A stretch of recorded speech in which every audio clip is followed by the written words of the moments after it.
Hello दोस्तों, मेरा नाम पुरंजय कुमार गौरव है और मैं आज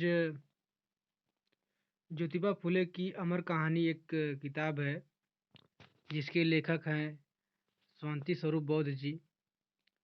एक सुविख्यात लेखक हैं। उन्होंने ज्योतिबा फुले जी की जीवनी लिखी है, तो जिसका नाम है ज्योतिबा फुले की अमर कहानी। उनके जीवन चरित्र से संबंधित जितने भी उन्होंने कार्य किए थे ज्योतिबा फुले ने, इसमें शांति स्वरूप बौद्ध जी ने जो है इसका अवलोकन किया है। तो अब इसी किताब को हम जो है ऑडियो के माध्यम से आप लोगों के साथ पास भेज रहे हैं। उम्मीद है आप लोगों को पसंद आएगा। तो चलिए स्टार्ट करते हैं। शांति स्वरूप बौद्ध जी ने स्टार्ट किया है ज्योतिबा फुले की अमर कहानी में उनकी ऐतिहासिक पृष्ठभूमि से। तो ऐतिहासिक पृष्ठभूमि जरूरी होती है।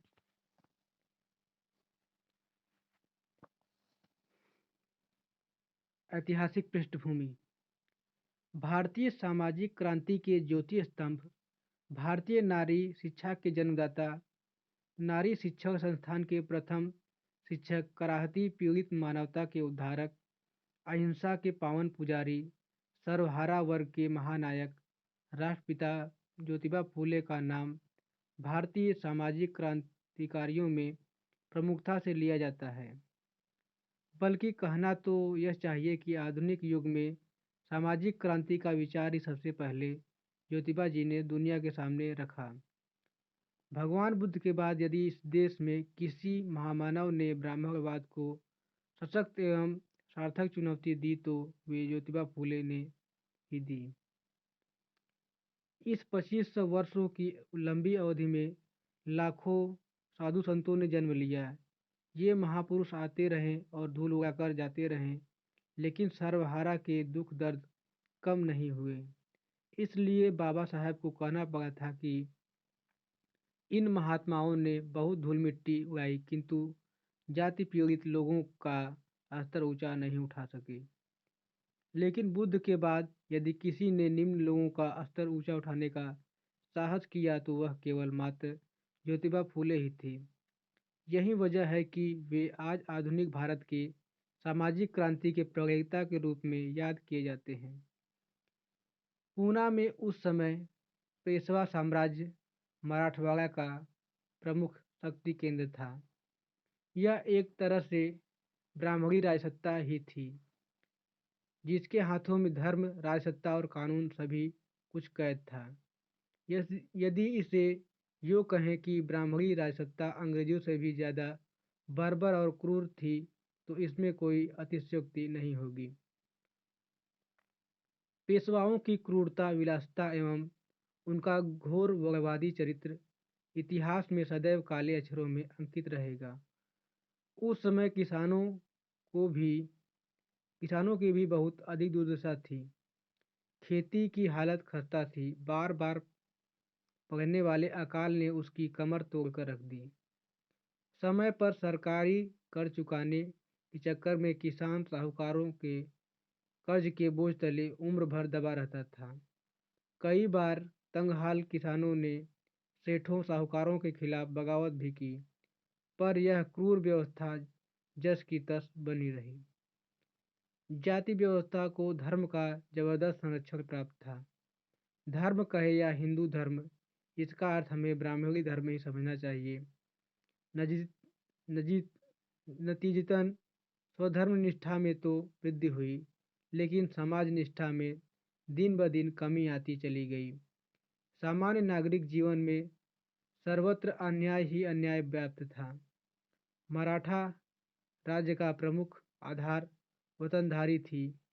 इसका फायदा लेने वालों में ब्राह्मण और ऊंची जातियों का ही बाहुल्य था। सर्वहारा को लूटने खसोटने में इन्हीं ब्राह्मणों या उच्च वर्गीय लोगों का वर्चस्व था। जाति और उपजातियों में समाज को बांटकर उस पर शासन करने, उसका शोषण उत्पीड़न करने में तथा छल षड्यंत्र करने में ये वर्ग सदा प्रयत्नशील रहते थे। और इन्हें शासन सत्ता का भरपूर सहयोग समर्थन भी प्राप्त रहता था। शिक्षा का अधिकार केवल ब्राह्मण वर्ग को हासिल था। निम्न वर्ग के लोगों के लिए शिक्षा हासिल करना कानूनन अपराध था। ब्रिटेन की गोरी सरकार ने भारत में शिक्षा के प्रसार में महत्वपूर्ण कदम उठाए, लेकिन इस दिशा में ब्राह्मणी पेशवा शासन ने कोई प्रयास नहीं किया। बाद में भले ही शिक्षा को इस क्षेत्र में विस्तार मिला, लेकिन पेशवाई राज में कमजोर वर्गों, पिछड़े शूद्र वर्गों और अछूतों के लिए शिक्षा हासिल कर पाना बहुत मुश्किल काम था। नारी शिक्षा की बात तो उन दिनों सोची भी नहीं जा सकती थी। उस काल को नारी समाज की दृष्टि से एक निराशाजनक युग ही कहा जा सकता है।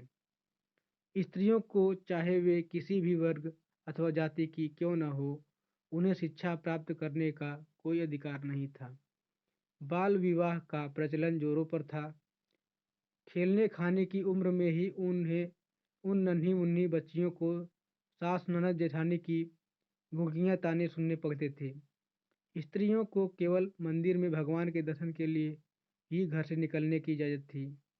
वह किसी मसले पर अपनी राय तक नहीं दे सकती थी, यानी उनके विचारों की अभिव्यक्ति पर पूरी तरह से पाबंदी थी। कड़ा पहरा था। बड़े घरानों की बहू बेटियों पर बंदिशें बहुत ज़्यादा थी और उन्हें केवल यही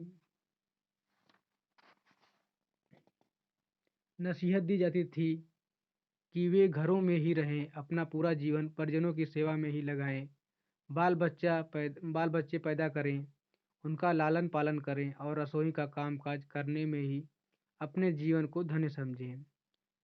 यह वह समय था जब लगभग सारे भारत पर अंग्रेजों का अधिकार जम चुका था। देश में अंग्रेजी राज के साथ साथ ईसाई मिशनरियों का भी प्रादुर्भाव हुआ, लेकिन उनको यदा कदा पंडा पुजारियों के विरोध का सामना भी करना पड़ा। लेकिन मिशनरियों का बहिष्कार, उनके पादरियों के अपमान और उनके धर्मोपदेशों की निंदा भी उनके बढ़ते कारवां और शिक्षा के क्षेत्र में उनके प्रयासों को रोक न सके। ज्योतिबा के जन्म से पूर्व का घटनाक्रम बड़ी तेजी से घटित हुआ। मुगल बादशाहों के अत्याचारों से परेशान होकर छत्रपति शिवाजी ने मराठा साम्राज्य की नींव डाली थी। इसी मराठा साम्राज्य को महाराष्ट्र के चित्पावन ब्राह्मणों ने मराठों को हस्तगत करके उसके स्थान पर पेशवाई अर्थात ब्राह्मणशाही साम्राज्य की स्थापना की थी। वहीं अंग्रेजों ने इन पेशवाओं को पराजित करके ब्रिटिश राजसत्ता खड़ी की थी। उपरोक्त घटनाक्रम के महाराष्ट्र के जन जीवन पर दूरगामी परिणाम पड़े। स्वयं ज्योतिबा जी के समय की सामाजिक स्थिति पूर्ण रूप से इस घटनाक्रम से प्रभावित थी। इनकी ऐतिहासिक पृष्ठभूमि को समझे बिना हम ज्योतिबा और उनके महान प्रयासों को नहीं जान सकते। मुगल बादशाहों की सत्ता देसी सामंतों की आपसी फूट के कारण ही परवान चढ़ी थी, सफल हुई थी। ये तथाकथित क्षत्रिय अपने दो कौड़ी की रियासत को ही अपना देश मानते थे। इनकी इसी मूर्खता ने भारत माता को गुलामी की बेड़ियां पहनाई। हैरानी की बात यह है कि स्वयं को ब्रह्मा के मुख के समान समझने वाला बुद्धि का ठेकेदार ब्राह्मण वर्ग भी तब इन सामंतों को ज्ञान का प्रकाश नहीं दे पाया। विदेशी आक्रांता अपने मुट्ठी भर सैनिकों के साथ इस मुल्क को रौंद कर चले गए थे। अपार धन दौलत के साथ वे हिंदुओं की जवान लड़कियां भी उठा कर ले जाते थे तथा अपने देश में 2-2 रुपये में नीलाम कर देते थे। मगर ये तथाकथित सूर्यवंशी चंद्रवंशी क्षत्रिय देखते ही रह जाते थे। हमारी इसी दुर्बलता के कारण विदेशी मुगल सत्ता कायम हुई थी। बाद में मुगल सल्तनत को छत्रपति शिवाजी ने चुनौती दी। शिवाजी ने देशमुख सामंतों पर अधिकार जमाने के बाद मुगल बादशाह औरंगजेब और बीजापुर के सुल्तान के विरुद्ध लड़ाइयाँ लड़ीं। एक सफल विजेता और शासक बनने के बाद उनके मन में यह विचार कौंधा कि क्यों न मैं अपने आप को क्षत्रिय घोषित करवाऊं। इसके लिए उन्होंने ब्राह्मणों से संपर्क किया, किंतु उन्होंने साफ साफ कह दिया कि आप तो शूद्र हैं, आपका वेद सम्मत राज्याभिषेक किसी भी सूरत में नहीं हो सकता।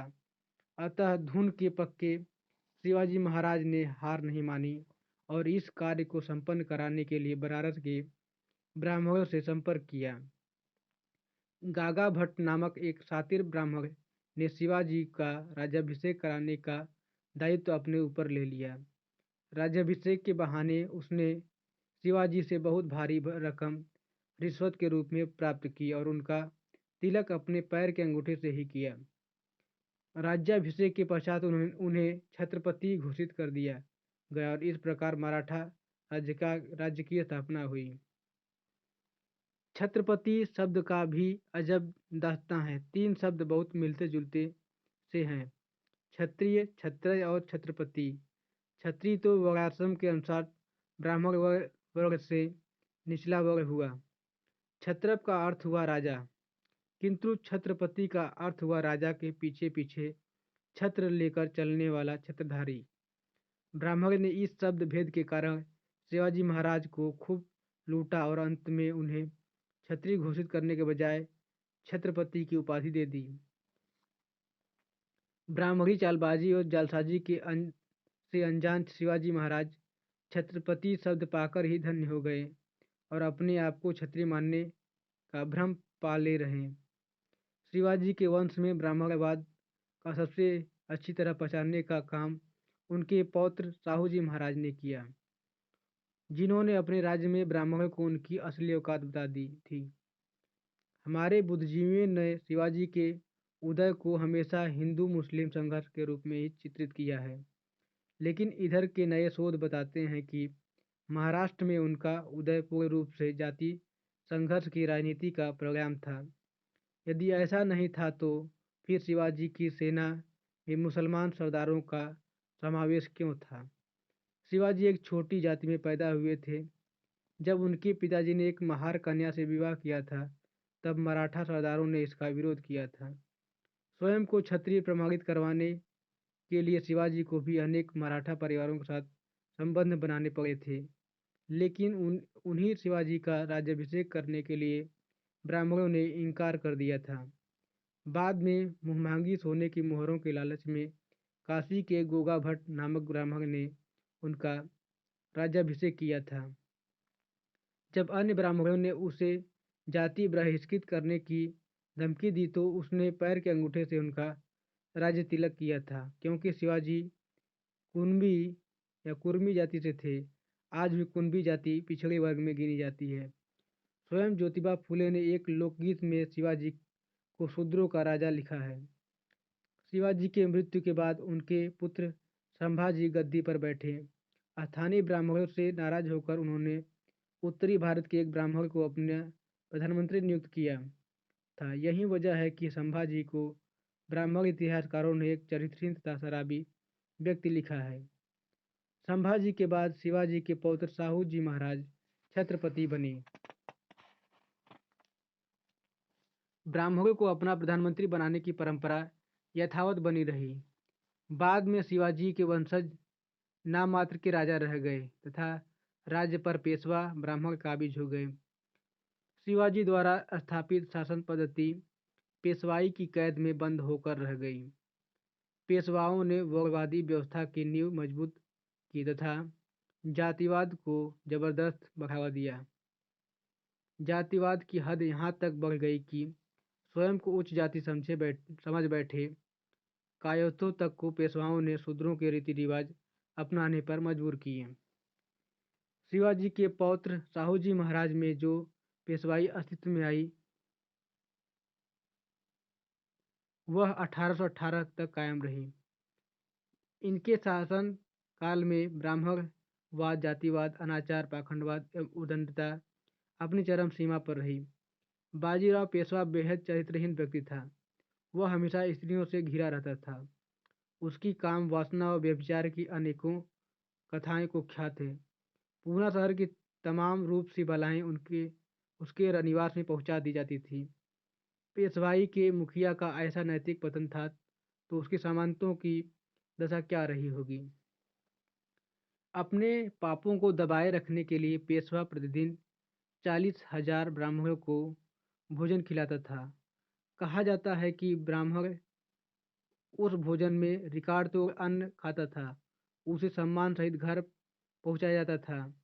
यही वजह है कि तत्कालीन ब्राह्मण बाजीराव पेशवा को कृष्ण एवं शिव का अवतार कहकर प्रचारित करते थे। पेशवाई शासन में सभी मानवाधिकार केवल ब्राह्मणों को ही प्रदान थे, शेष जनता तो उनकी दृष्टि में कीड़े मकोड़े के समान थी। ब्राह्मण अधिकारियों ने पेशवा काल में किसानों को खूब सताया। अकाल की सूरत में भी उनसे पूरा कर वसूला जाता था।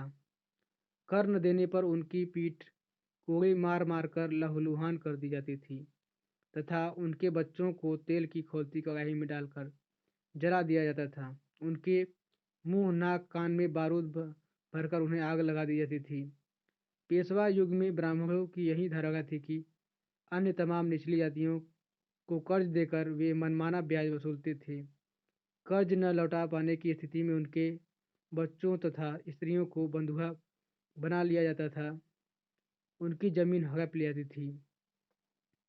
अति शूद्रों की दशा तो इससे भी भयानक थी।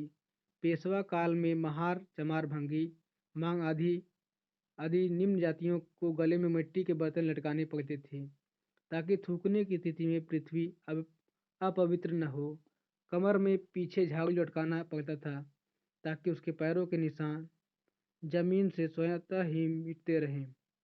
अछूतों को सुबह शाम सड़कों पर चलने की मनाही थी, क्योंकि इस समय आदमी की परछाई लंबी होती है, उनकी छाया से कहीं कोई अपवित्र न हो जाए। लेकिन यदि किसी जरूरी काम से उन्हें सड़कों पर चलना जरूरी हो तो जरूरी था कि वे थाली बजाते हुए चलें ताकि ब्राह्मण समझ जाएं कि कोई अछूत गुजर रहा है। नारी की स्थिति तो पेशवा काल में और भी निंदनीय थी। स्त्री मात्र भोग की वस्तु समझी जाती थी। दूसरे बाजीराव की चरित्रहीनता को देखते हुए कई ब्राह्मण अपनी स्त्रियों और लड़कियों को उसके समक्ष पेश करके अपना काम निकलवाते थे। पेशवा काल में स्त्रियों का इतना अधिक नैतिक शोषण किया गया था कि एक ब्राह्मण स्त्री ने पूना में भरी दोपहरी में बिल्कुल नंगी होकर चलने की प्रतियोगिता जीती थी। ऐसा भी कहा जाता है कि एक बार जब बाजीराव पेशवा सातारा के पास वाई नामक गांव की यात्रा पर गया था तो वहां की तरुण स्त्रियों ने उसके व्यभिचार से बचने के लिए कुएं में कूदकर आत्महत्या कर ली थी। पेशवा काल में ही ब्राह्मणों के बीच एक पद्धति प्रचलित हुई थी जिसमें ब्राह्मण औरतें नग्न होकर शिवलिंग की पूजा किया करती थी। विधवा स्त्रियों की स्थिति अत्यधिक दारुण थी। उन्हें अपवित्र समझा जाता था, उनको देखना भी अशुभ माना जाता था। उन पर तरह तरह के प्रतिबंध लाद रखे थे। महिलाओं को शिक्षा के अधिकार से वंचित रखा गया था। शूद्रों की तरह उन्हें भी मानवाधिकारों से वंचित किया गया था। पेशवाई ब्राह्मणों का यह अत्याचार साम्राज्य 1818 तक चला। 17 नवंबर 1817 को पेशवाई हुकूमत के मुख्यालय शनिवार बाड़ा पर अपने हाथों से पेशवाई ध्वज उतारकर ब्रिटिश शासन का झंडा फहराया गया। 1 जनवरी 1818 को पूना के पास कोरेगांव में अंग्रेजों के साथ पेशवा की अंतिम लड़ाई हुई, जिसमें पेशवाई राज की ईंट से ईंट बजा दी कर रख दी गई। पेशवा शासन के ताबूत की आखिरी कील वे सैनिक बने जो शूद्रातिशूद्र थे तथा पेशवाई अत्याचारों का शिकार थे। अंग्रेज सेना में शामिल इन महार, चमार, मांग जैसे अछूत जातियों के रणबांकुरों ने पेशवाई साम्राज्य का समूल नाश कर दिया। अतः बर्बर पेशवाई शासन की कब्र पर महाराष्ट्र में अंग्रेजों का शासन कायम हो गया।